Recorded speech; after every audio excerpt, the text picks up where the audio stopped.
Now, this is related to many concerns about those in uniform allegedly there to protect us, but apparently suffering in secret with PTSD and mental health issues.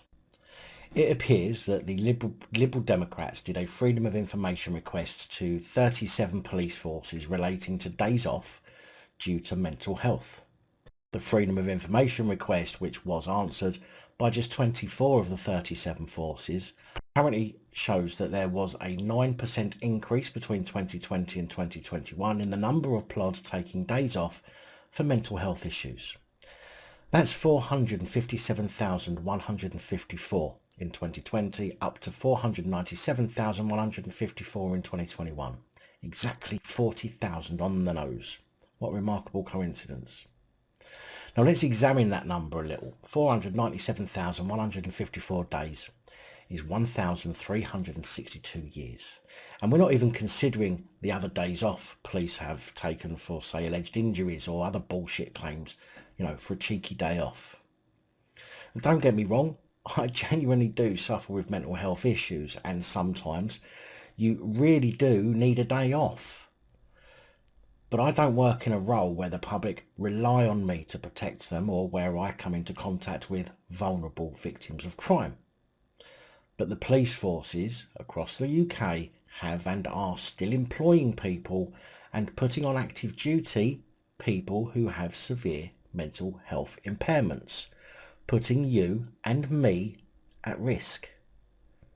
Zoe Billingham, a former HM Inspector of Police, suggested that the data shows greater prevalence of mental ill health among the emergency services as a result of what they faced during the pandemic. Must be all those bodies they kept coming across laying in the street. I mean, what exactly did they face during the pandemic? Easy targets?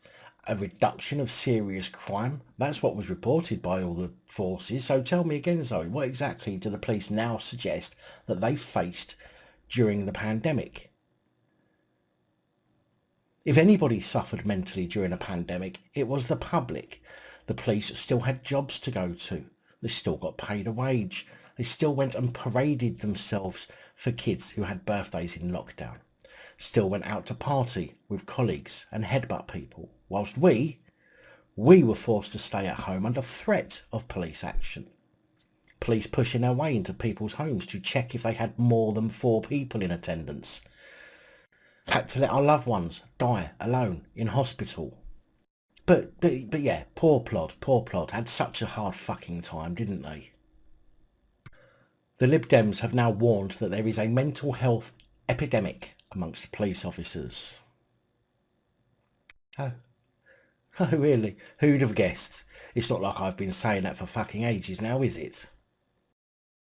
The Lib Dems have called on the government to provide further mental health support for officers by funding proactive mental health and well-being checkups, which they want to be held every 6 months. Now, to be fair, I did make this suggestion ages ago too, but I'd have suggested once a year would have been enough or appropriate. However, the Lib Dems say it should be done every 6 months. I'm okay with that, providing it's done by an organisation that has absolutely no links to the police force or any of its employees, and providing if a psychologist or psychiatrist says you're too far gone, you can't be police, then that's it, taken seriously and the person dismissed on medical grounds.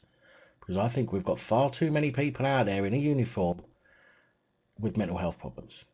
Now that's the only way to solve this problem, and it will prevent people bullshitting about their mental health to get away with their actions, which is also a win for the public. I doubt very much this suggestion from the Lib Dems will go anywhere or gather any support from the people that it needs to, but it is what I've been saying for a long time, and is something, in my opinion, that certainly needs doing, and needs doing fast.